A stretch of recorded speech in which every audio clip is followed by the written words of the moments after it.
Life is easy. आपको नहीं लगता ना, ये आपको लगता है कि मेरी लाइफ बहुत ज़्यादा हार्ड है, पर दूसरों की लाइफ बहुत ईजी है। उनके रिलेशनशिप्स अच्छे चल रहे हैं, उनके पास पैसे हैं, इसलिए वो खुश हैं, उनकी लाइफ ईजी है। साइंस ने हमारी लाइफ को बहुत ज़्यादा ईजी बना दिया है। घर पे फूड डिलीवरी आ सकती है, अमेज़ॉन डिलीवरी आ जाती है, आप घर बैठ के जॉब कर सकते हो, आपको बाहर जाने की ज़रूरत नहीं है। पर उसके बाद भी लाइफ इतनी ज़्यादा हार्ड क्यों होती जा रही है? इतना ज़्यादा कंपटीशन क्यों? ऐसे क्यों लगता है कि मेरी लाइफ इजी नहीं है? आप हमेशा एक रन पे रहते हो। तो आज हम समझेंगे कि कैसे आप अपनी लाइफ को ईजी बना सकते हो। साइंस ने हमें बोला है कि हैप्पीनेस दूसरे लोगों पे रिलाई करती है, पैसों पे रिलाई करती है। ये सारी चीज़ें होना ज़रूरी है, पर लेट्स से आपके पास अच्छा रिलेशनशिप नहीं है, अच्छा ग्रुप ऑफ फ्रेंड्स नहीं है, आपके पास जॉब नहीं है, तो एक दिन आप उठ के ये नहीं बोल सकते कि ओ आज मैं एक रिलेशनशिप ढूंढने जाऊँगा, आज मैं ग्रुप ऑफ फ्रेंड्स ढूंढने जाऊँगा। लोग ऐसे नहीं मिलते, चीज़ें ऐसी नहीं मिलती हैं। लाइफ की रियलिटी कुछ और है जो कि साइंस हमें पूरे तरीके से नहीं बताती है। तो आज हम समझेंगे कि कैसे हम अपनी लाइफ को ईजी बना सकते हैं। पहले समझते हैं कि ईजी और हार्ड में डिफरेंस क्या है। ईजी, जो चीज़ आपको करनी आती है वो आपके लिए ईजी है, जो चीज़ आपको नहीं करनी आती वो ऑब्वियसली आपके लिए हार्ड है। यहाँ पे एग्जाम्पल लेते हैं। एग्जाम्पल ये है कि जब कोई पर्सन जिसको अल्कोहल का एडिक्शन है और वो अल्कोहल का एडिक्शन को छोड़ना चाहता है, तब उसकी बॉडी और उसका माइंड बहुत ज़्यादा पेन से गो थ्रू करता है। उसकी बॉडी उसको पनिश करती है क्योंकि आप किसी चीज़ से ओवरकम करने की कोशिश कर रहे हो जो बहुत सालों से आपकी बॉडी का पार्ट बन चुकी है, आपका एडिक्शन बन चुकी है। ऐसे ही है आपका माइंडसेट। जब आप नेगेटिव माइंडसेट से पॉजिटिव माइंडसेट में स्विच करते हो, तब आपको लगता है कि आपकी बॉडी किसी चीज़ से ओवरकम कर रही है, और इसको एडिक्शन ही बोलते हैं। जब आपको बहुत सालों से नेगेटिव सोचने की आदत पड़ जाती है, उसी पेन से गो थ्रू करते हो आप जब आप पॉजिटिव माइंडसेट से नेगेटिव माइंडसेट में आते हो। अब समझते हैं कि इसको कैसे ओवरकम करें, लाइफ को कैसे इजी बनाएं। आप मैथ्स की प्रैक्टिस करते हो, आप मैथ्स पढ़ते हो, उसको 3 महीने देते हो, 6 महीने देते हो, फिर एग्ज़ाम में और अपनी लाइफ में आगे चल के आपको लगता है कि ओह मैथ्स ईजी है। ऐसे ही जब आप लाइफ के बारे में समझते हो और उसको इम्प्लीमेंट करते हो, तो आपको लाइफ मैनेज करनी आती है, कोप करना आ जाता है, आपको बैलेंस करना आ जाता है, और लाइफ आपको ईजी लगने लग जाती है क्योंकि आपको लाइफ के बारे में पता लग जाता है, और जो चीज़ आपको पता है वो आपके लिए ईजी है। So how to make your life easy? Motivation and will power. इससे आपकी लाइफ ईजी होने वाली नहीं है। ये बहुत ज़्यादा गलतफहमी है, क्योंकि जब मोटिवेशन बाहर से लाना पड़ रहा है ना, तब आपकी लाइफ ईजी हो ही नहीं रही है। क्योंकि जो चीज़ अंदर से नहीं आ रही है, जो आपका माइंड नहीं समझ रहा है, आपको बाहर से वीडियोस देख के या लोगों को सुन के अगर मोटिवेशन लेनी पड़ रही है, तो इसका मतलब वो आपकी हेल्प नहीं कर रही है, जो कि आजकल बहुत ज़्यादा लोग कर रहे हैं। तो क्या चीज़ आपकी हेल्प कर रही है? आपको पहले अपनी बॉडी को समझना होगा। आप सबने सुना होगा हमारी बॉडी को बैलेंस की ज़रूरत है, तमस, रजस और सत्व। तमस, जब आपकी बॉडी बहुत ज़्यादा लेजी है, आपको पुश करना पड़ रहा है खुद को काम करने के लिए, उसको बोलते हैं तमस, जब आप नेगेटिव रहते हो। रजस, जब आप ओवरली एक्साइटेड, पैशनेट किसी चीज़ के लिए, हर चीज़ हो रही है, आपने 2 घंटे में 24 घंटे का काम कर दिया, उसको बोलते हैं रजस।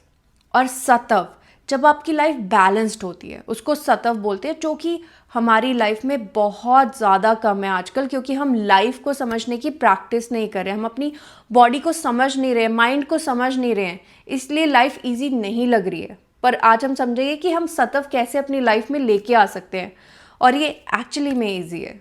आपने देखा होगा कि किसी दिन हम उठते हैं, जब हम रजस स्टेट में होते हैं, हमें लगता है कि सब कुछ बहुत अच्छा है, लाइफ में सब कुछ बहुत अच्छा जा रहा है, आप बहुत जल्दी जल्दी अपना सारा काम फिनिश कर देते हो, आप खुश रहते हो, पॉजिटिव रहते हो, लोगों के साथ हंसते हो। बट नेक्स्ट डे जब आप तमस स्टेट में होते हो, आप बहुत ही ज़्यादा नेगेटिव हो जाते हो। आपको लगता है कि आज कुछ नहीं हो पाएगा, लेजी रहते हो, सोए रहते हो, या फिर फ़ोन स्क्रॉल करते रहते हो, या जो भी पास में नेगेटिव हुआ उसके बारे में सोचते रहते हो। उसका रीज़न ये है कि जब आप रजस स्टेट में होते हो, आप अपनी सारी एनर्जीज दे देते हो, ओवरली एक्साइटेड, पैशनेट, मैं सब कर दूंगा, मैं सब कुछ अचीव कर लूँगी, और नेक्स्ट डे वो सब स्लो डाउन हो जाता है।